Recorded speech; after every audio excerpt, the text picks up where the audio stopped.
we went, like, it was like the day before we talked about it.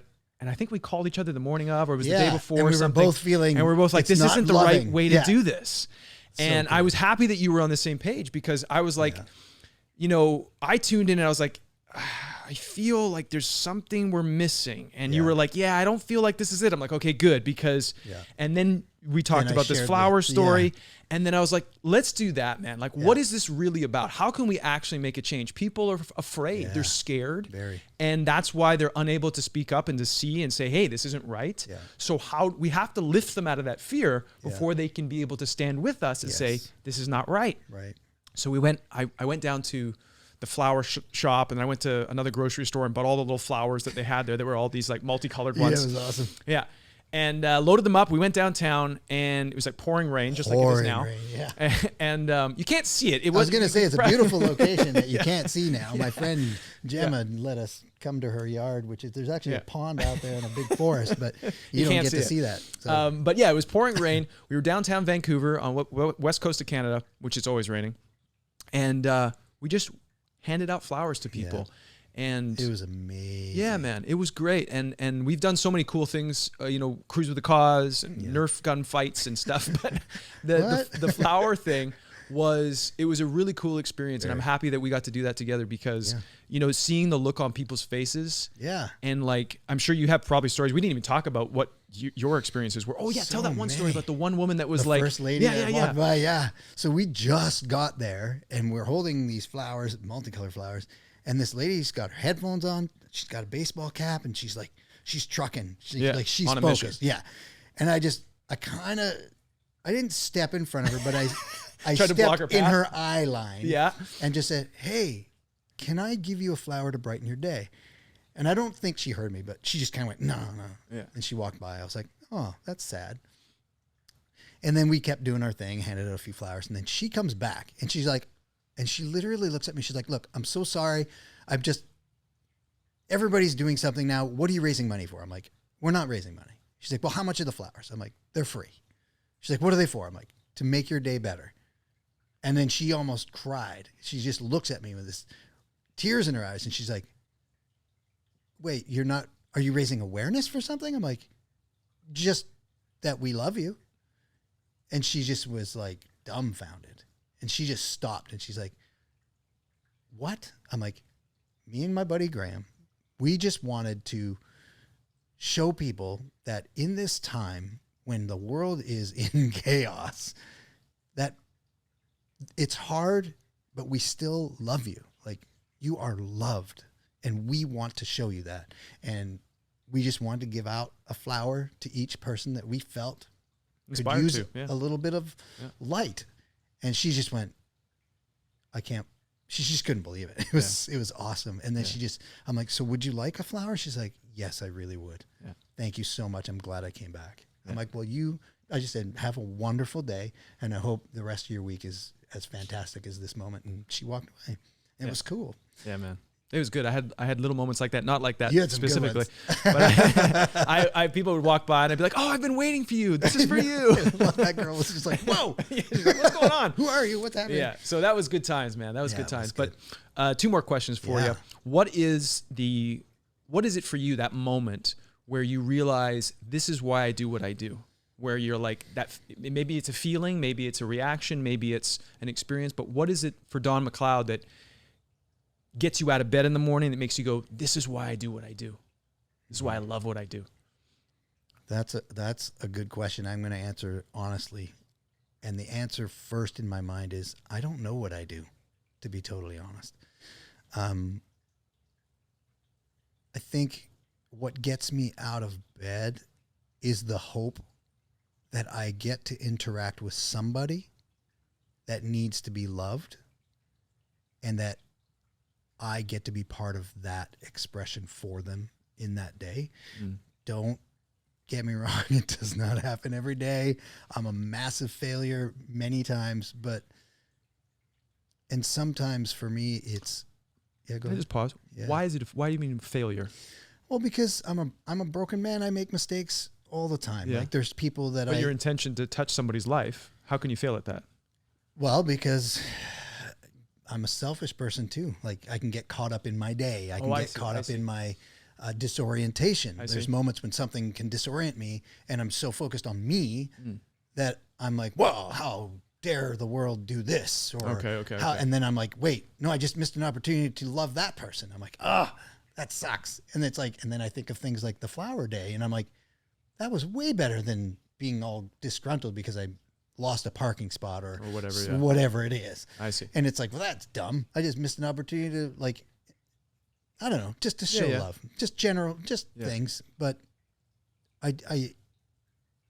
and that showing of love can express itself in so many different ways. Sometimes it is just like letting somebody else have a parking spot in a parking lot when you're like trying to find one. I don't know. A kind gesture. Kind of some gesture. Sort, And sometimes I'll be honest, like you today, like you had a comment in this little discussion where you're like, just feeling the warmth from you when you said, "I love this song."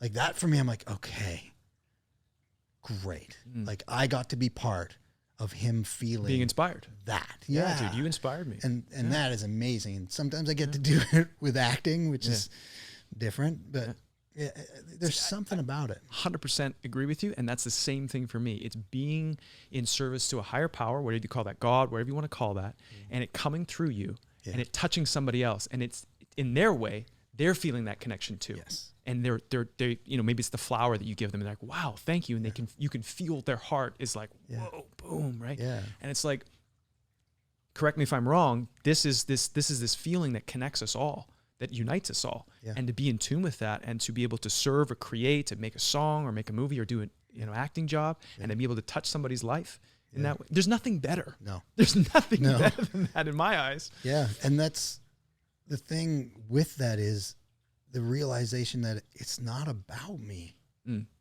I get to be part of it. Yeah. But it's not about me. Yeah. And before because you asked about the old me to the new me, the old me, it was about me. Right. Like, what can I get from this person, this situation, this job, this thing? How much? How can I monetize it? But now it's like, who can I touch? Well, that sounded weird. Touch their heart. Touch their heart. Who can I reach? Who can I yeah. reach with love and with something they need? Yeah. And to be honest, what I get from that is infinitely more than any Way better. money or There's whatever. I think it was in Michael Singer's book, The Surrender Experiment, where he talks about saying, life will give you more than you can ever take from life. So do the work, get out of the way, and serve. Get out of the way. Yes, and it's like, and then life will give you more than you could have ever imagined. yes. That you could have thought you didn't even know you wanted, or you needed. And it's like, that's the most beautiful thing is to surrender to God, to surrender to life, and to do the work, have faith, and step out, say yes, as you felt, and make the album that you have made. So thank you so much for being on the show. I end all my podcasts with this question. 4. Blue. Square. No. Oh, It's tree. Well, because you could use blue. Yeah. It's a magic painting question. So I might have already shared this with you before in the past, but I came up with this years ago. And the question goes like this. If you had a painting on your wall, Don, that anytime you came home, you could look at the painting and you could feel any feeling you wanted to feel to any degree that you wanted to feel it, what feeling would you choose? And what would be on your painting? It could be abstract. It could be a picture. Would be on my painting. Yeah, and what colors would you use? Well, love is without question. I didn't even hesitate there. But what would be on? What would you want to look at to inspire that feeling of love?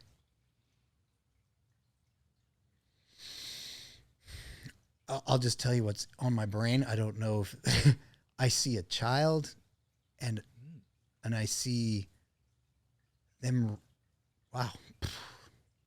I see a child reaching up to an adult who's helping them somehow. I don't know what they're doing. It's just, that's the first thing that popped in my head. You're like, what's on the painting? I'm like, a child. I don't know why, but yeah. And then I just love for sure, but a child. So it's a parental love?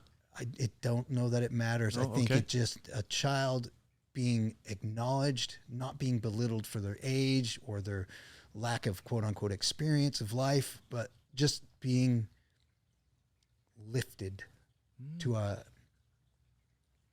without limitations or judgment. Wow. That's what I see. If someone's never felt that type of love before, how would you explain it to them? What does it feel like in your body? Oh, this is so funny. If I know me, it would probably end up in a song because it feels like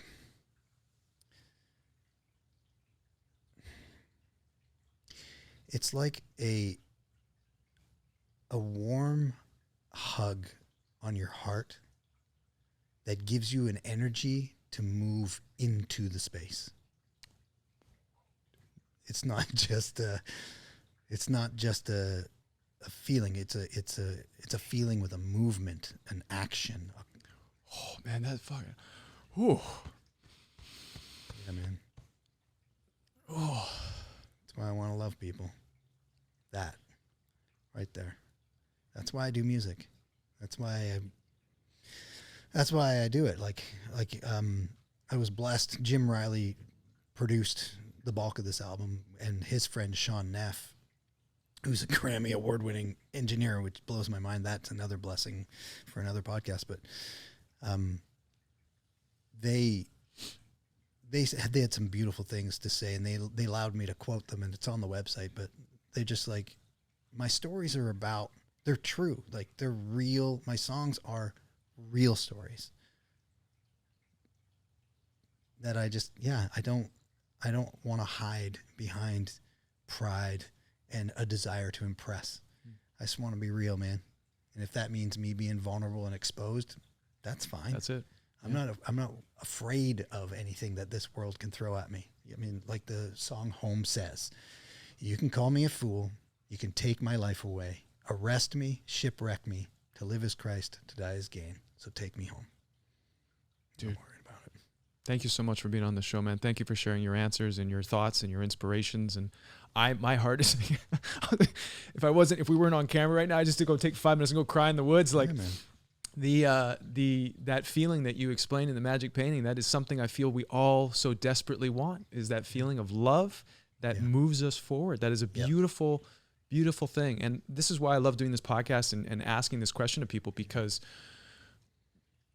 I feel everybody can tune in and see why you would choose that, see how important that, how sacred that feeling is. Yeah. So I just want to thank you so much. Thank you for your friendship over these 11 years now. 10, 11 Lord. years. We were 4 when we met. Oh, wait, 5. Yeah, man. And now where can everybody find Donnie Mac? That's, by the way, Donnie Mac is the artist. Donnie Mac is the name. And there's a fun story. My grandmother, when I was first started music, she always called me Donnie. Okay. And she's like, Donnie, you should do country western. And I was like, at the time I was like, ew, I'm a rock singer. But yeah, so it was an homage to my childhood, to be honest. Okay. Which kind of ties into that painting. Because it doesn't matter how old you are, we are all that child. Always. We always have someone we want to look up to and be lifted by. But yeah, it was an homage to Granny. Nice. So Donnie Mac. Donnie Mac. A Journey Through the Story. A Journey Through the Story is the album. It's available. I mean, I think there's, I'm sorry about this, but there's 4 songs out right now on all streaming services. Or you can just go to DonnyMac.com. That's DonnyMac.com. And there's shortcut links to save the songs to I'll put all the links in whatever. the show notes and stuff for everybody to listen to. Yeah. Is there anything else that you want to share with people, or links or ways they can find you? You know, there's something I want to share, and it's not a link. I know you may or may not know me, but I feel you. It's a hard time in the world right now. And from my heart, please know you're not alone, and you are very, very much loved. And I will be praying for you. Hang in there. Awesome, dude. Thanks, Todd. You're welcome. Well, that's it, everybody. Thank you so much for joining me for another episode of my podcast. I appreciate each and every one of you watching, listening to this show. It means the world to me. Thank you to Donnie Mac, for being on the show, for sharing his music. And if you're interested in downloading a copy of the album or just a specific song, you can do so by clicking in the show notes and the links below this video, or going to DonnyMac.com. That's DonnyMac.com. I want to thank Kerry James for being the editor of this podcast. I reached out to Kerry and I said, hey man, would you be interested in editing my podcast? Do you think you have time for that? He said he would love to. And I am so grateful for his help to make this show, to make this podcast work. It's been a big weight off my back. This is a lot of work to do these things. And Kerry really stepped in and put in his own creativity, his own inspiration, and really helped me out in so many ways. So thank you to Kerry James. Please drop him a comment below and let him know that you enjoyed his edit of this episode. I also want to thank Eskimotion for doing the intro music to my podcast. If you listen at the beginning there's a song called In Dreams that really sets the tone, and I'm really grateful to be able to use his music on my podcast, so thank you to Eskimotion. If you want to send me a message, you can do so in Canada and the US by texting me at 250-999-4163. That's 250-999-4163. I send out text message updates about my podcast, about my newsletter, about Instagram, about Cameo, anything that's going on in my life. That's where I send out text messages to people and let them know what's going on. You can also find all my social media links and all that information in the show notes below, and also on my social media profiles. So if you're like, what was that number? You can go there and there's a little button that says text me, so you can text me. I also want to say thank you to each and every one of you watching this episode all the way to the end. There's algorithms and things that this makes a difference. So thank you for watching all the way to the end of the show. And thank you to those of you who share this with other people and you make little posts about it. You create fan accounts and all these different things online. I see a lot of that stuff, and I'm very, very grateful to have your support. It means a lot to me. When you step out on your own and you start creating your own content, you're in the unknown. You don't know what's going to work, what's going to happen, if people are going to support you, if they're going to enjoy it. And you guys have been fantastic, and you have really helped me continue the journey of self-love and believing in myself and creating more and giving more. So I want to thank you all for doing that. And there's even some of you out there who donate very generously to my show. And it is a feeling like no other feeling I've ever felt when somebody is inspired to send you money as a donation. Like, you're not asking for it. They just want to give you money and show their support. That's not why I do this, but it is a feeling that I am overwhelmed by, and I'm working on accepting and acknowledging it and celebrating it more and more, because you guys have overwhelmed me with your support. And it's truly a remarkable feeling to be supported by people that are inspired by your work. So whether it be sharing my content, whether it be donating money, or just sending me a message and saying, hey, this episode really touched my heart, or this helped me in my life in some way, that is my ultimate ticket, is somebody's life being affected, somebody really taking to heart and feeling something powerful in their life, and maybe taking a new action or taking a new direction or having the courage to step out into the unknown. That's what this show is about, and that's why I'm sharing this journey with you, because that's the journey that I'm on in my life. And I wanted to share that with everybody as I go through it, and learn from all of you, and share what I'm learning with all of you. And together, we step into a new life. We step into a brighter future for ourselves and for each other. And so I want to thank you for joining me on this journey. Thank you for being a part of this podcast. And thank you for listening and watching. All the best to you guys. Cheers.